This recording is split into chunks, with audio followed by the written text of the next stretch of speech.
ये कहानी गोरखपुर में रह रहे 18 साल के मोहित की है। कुछ दिनों से वो बहुत परेशान चल रहा था क्योंकि वो अपने पापा से चुराए करीब 4 लाख रुपए क्रिकेट की सट्टेबाजी में हार गया था। उसे समझ नहीं आ रहा था कि वो क्या करे, क्योंकि उसे पता था कि अगर उसके पापा को ये बात पता चलेगी तो वो उसे मार डालेंगे। एक दिन उसके एक दोस्त सैफ ने उसे प्लेयर स्पॉट ऐप के बारे में बताया। उसने बताया कि वो भी कर्जे में डूबा हुआ था, लेकिन उसने प्लेयर स्पॉट पर सिर्फ 11 रुपए में क्रिकेट लीग्स खेलना स्टार्ट कर दिया।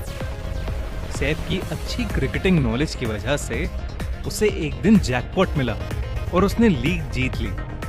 जैकपॉट करोड़ों में था।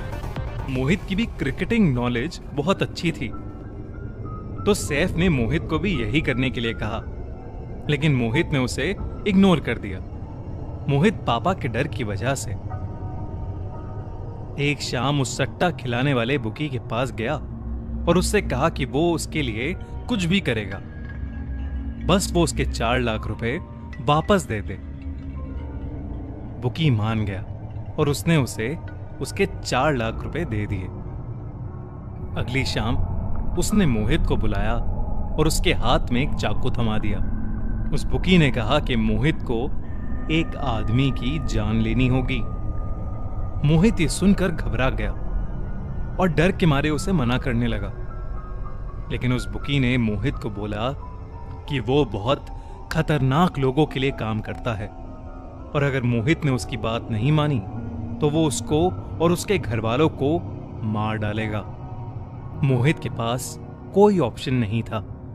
बुकी ने उसे एक फोटो दी और उस आदमी का पता दिया। मोहित वो चाकू लेकर उसके घर के बाहर उसका इंतजार करने लगा। वो सोच रहा था कि वो किस मुश्किल में फंस चुका है, लेकिन असली मुसीबत तो अभी आनी बाकी थी। वो आदमी अपने घर से निकला और मोहित उसका पीछा करने लगा।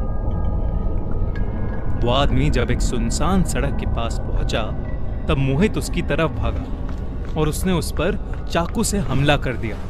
हमला तो उस आदमी पर हुआ था, लेकिन रोना मोहित का निकल गया। वो चाकू उस आदमी के कंधे में ही लगा था, तो वो आदमी वहां से उठकर भागने लगा। मोहित भी उसके पीछे पीछे भागा और वो दोनों एक पुरानी बिल्डिंग की पार्किंग में घुस गए। वो बिल्डिंग कई सालों से वीरान पड़ी थी और लोगों की माने तो वहां भूतों का भी साया था। इन सारी बातों से अनजान मोहित को उस बिल्डिंग में घुसते ही एक अनजानी सी खामोशी तंग करने लगी, मगर उसके पास कुछ भी सोचने समझने का टाइम ही नहीं था। वो उस आदमी को ढूंढने लगा। उसके हाथ में अभी भी वो खून से सना हुआ चाकू था। मोहित को अचानक से पार्किंग में खड़े एक पुराने ट्रक के पीछे से किसी की आवाज आने लगी। उसे लगा कि वो आदमी शायद उसी ट्रक के पीछे छुपा बैठा है, मगर जैसे ही मोहित वहां गया पीछे कोई भी नहीं था। मोहित जैसे ही ट्रक के पीछे से आगे जाने लगा, उसे ट्रक के रियर व्यू मिरर में एक अजीब सा बूढ़ा आदमी ड्राइवर सीट पर बैठा दिखा। वो आदमी इतना खतरनाक दिख रहा था कि मोहित उसे देखते देखते मानो वहीं जम गया।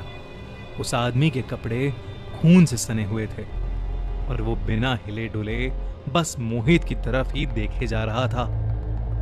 तभी ट्रक के नीचे से 2 हाथ निकले जिन्होंने मोहित के पैरों को पकड़ लिया और मोहित के हाथ से उसका चाकू छूट गया। उधर वो अजीब सा दिखने वाला बुढ़ा ट्रक से नीचे उतरा और मोहित की तरफ लंगड़ाते हुए चलने लगा। उसकी आंखें बिल्ली की तरह सफेद थीं और मोहित का डर बढ़ता ही जा रहा था। मोहित ने अपनी आंखें बंद कर लीं। उधर रात भर मोहित घर नहीं आया तो उसके पेरेंट्स ने पुलिस में उसकी रिपोर्ट कर दी। अगली सुबह जब मोहित को ढूंढते ढूंढते पुलिस वहां पहुंची तो उन्होंने देखा कि मोहित बेहोश पड़ा है और वो आदमी जिसके कंधे पर मोहित ने वार किया था वो भी पास में ही बेहोश पड़ा था। मोहित को हॉस्पिटल ले जाया गया और जब उसे होश आया तो मोहित ने अपने पेरेंट्स को और पुलिस को सब कुछ सच सच बता दिया। मोहित ने बुकी के बारे में तो बताया ही, साथ में उस अजीब से बूढ़े आदमी के बारे में भी बताया जो उसे पिछली रात वहां मिला। लेकिन मोहित को अपनी आंखें बंद करने के बाद पिछली रात का कोई हिस्सा याद नहीं था। जब पुलिस उस बुकी के ठिकाने पर गई तो वो शहर से गायब था। मोहित के पापा ने उसकी बेल करा दी, लेकिन घर ले जाकर उसे खूब डांटा। लेकिन मोहित को अब पापा और पुलिस के डर से कहीं ज्यादा उस भयानक भूतिया एक्सपीरियंस से डर लग रहा था जो उसके साथ पिछली रात घटा।